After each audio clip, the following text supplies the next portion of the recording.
We've made it to Edwards Air Force Base. Marissa is U.S. Army. So she needed to get my VA card registered. She needs with to get her VA, yeah. Yeah, so we're gonna do some door dashing.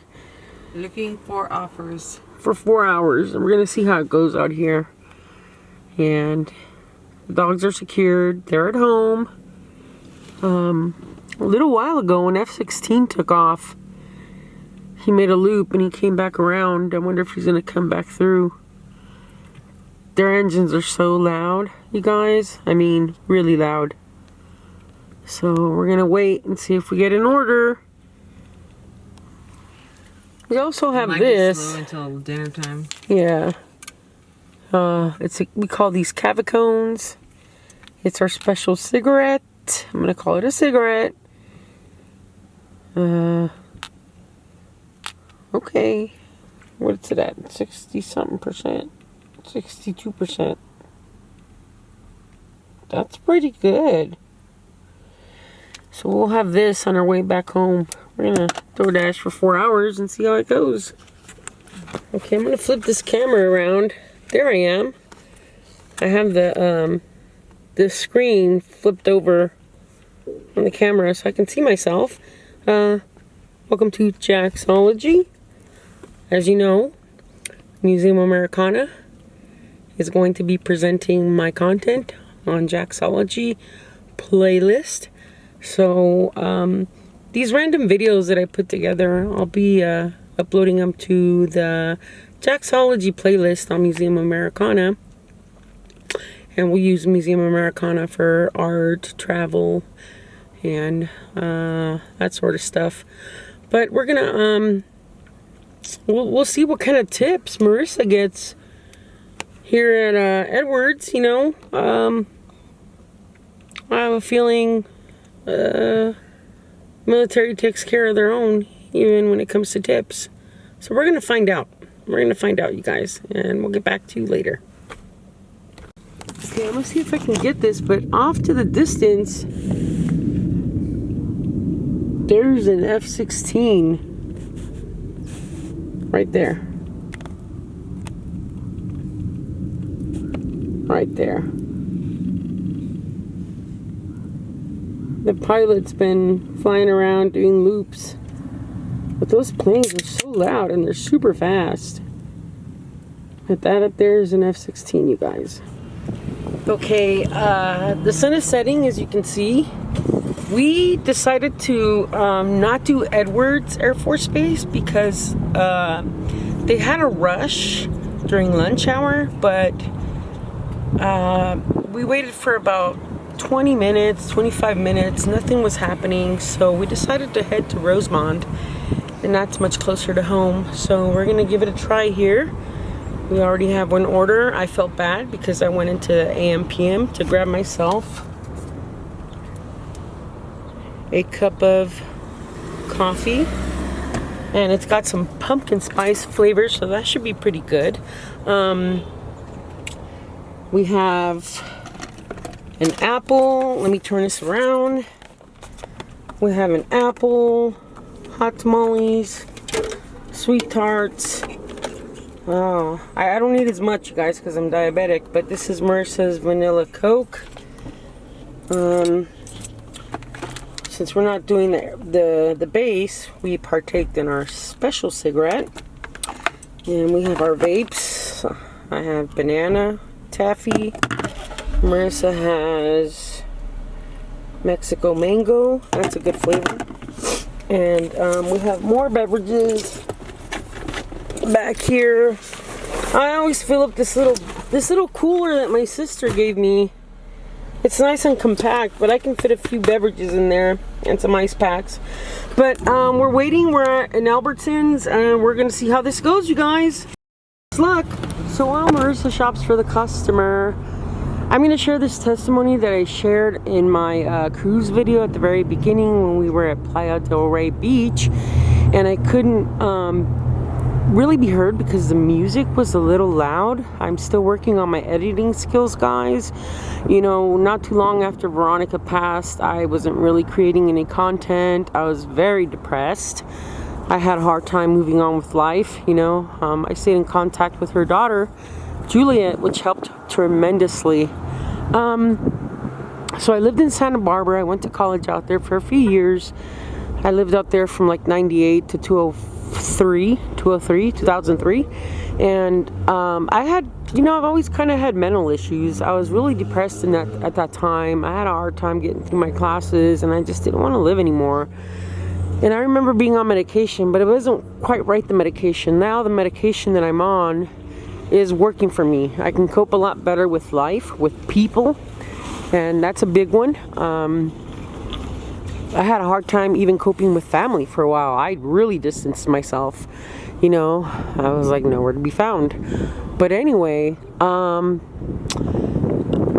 wanted to take all my pills at once, and I always put my pills on the bookshelf, and it was a studio apartment, mind you.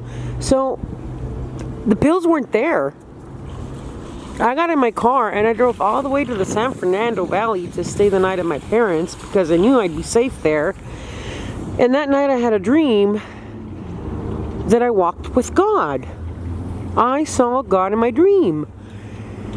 He took me by the hand. He was in a white, beautiful robe, and we were walking barefoot through this desert sand, and there was a lot of sick people, dead people, sick babies, dead babies, old people, young people.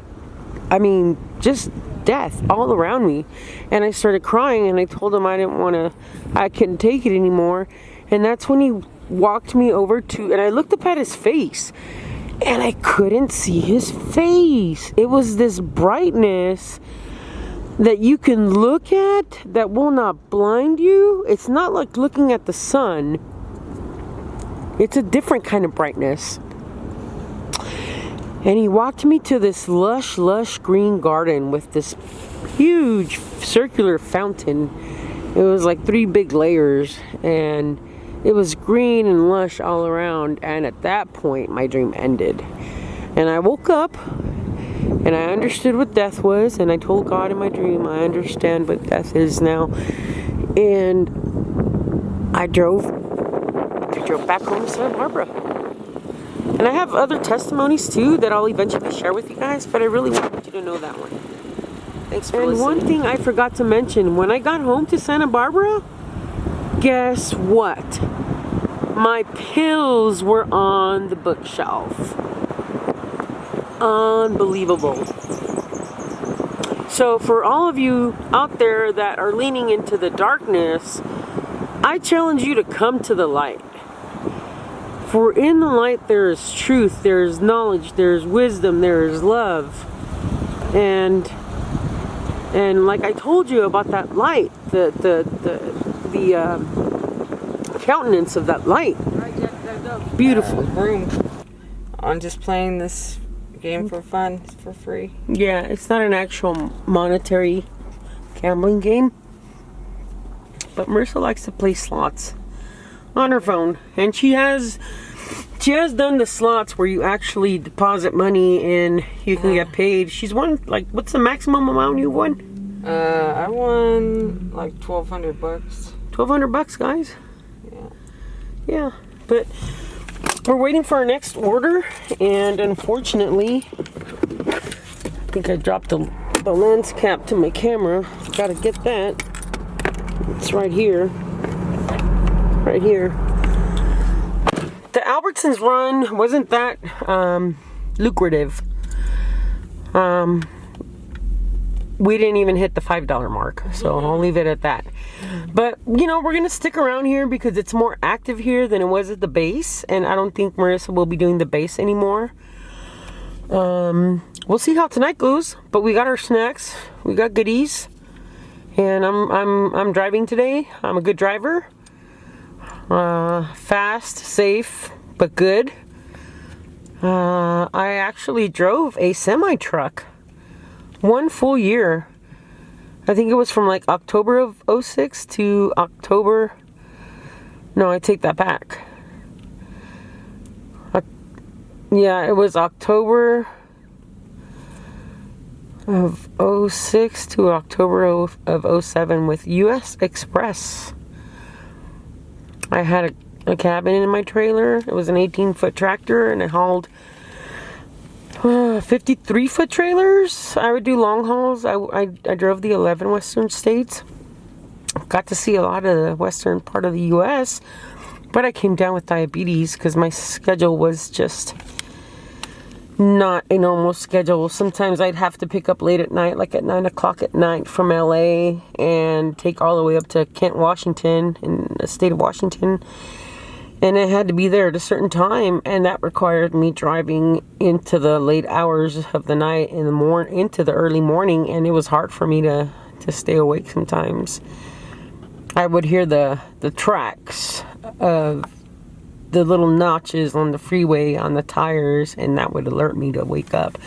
So I can only do it for 1 year. But we gotta go. We got another order, guys. We gotta be quick. So we got a Jack in the Box order. We're literally parked right next to the Jack in the Box. We're gonna pick up. Unfortunately, they don't do drive-through pickups for DoorDash, so Marissa had to go inside. I told her to go in while I get through the drive-through because I can't back up. So we'll see if we get a good tip. So we left Rosemont. We're closer to home. We're at Papa John's. We got 2 orders to pick up at Papa John's, and we'll see how it goes. So yeah, if you wanted to see what kind of tractor I drove, look up like a 2007 Peterbilt 387. Beautiful truck. I could have chosen between a Volvo, a Kentworth, but I wanted a Peterbilt because they have a really good reputation. So that's what I drove when I drove a semi. And I hated picking up high value loads, because when you picked up a high value load, for example, like a trailer full of flat screen TVs, and they were really expensive back in like 06, you couldn't stop the first 300 miles of the trip. You had to drive minimum 300 miles with a value load. Yeah. So we're gonna call it a night here pretty soon, and I'll catch up with you later. Hopefully this DoorDash gives Marissa a good tip. So we're back home. While I was gone, I played doggy TV for Napoleon. Hi, Napoleon. He used to be Veronica's dog. And he's a half boxer. His mama was a purebred boxer. And his papa was a golden retriever. Where's Lucky? Lucky! There she is. There's my baby. So overall, you guys, door dashing was like, it was interesting. Let me see if I can turn the camera around so you can see me. Okay, there I am. So, door dashing was,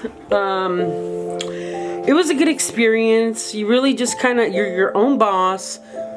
You communicate via your phone to DoorDash and your customers, and you live off of the tips, and that's a good thing. If you can work out a schedule where it's busy during lunch hour, you get hours in between the lunch hour and dinner, which is like anytime really after 5, you make out okay.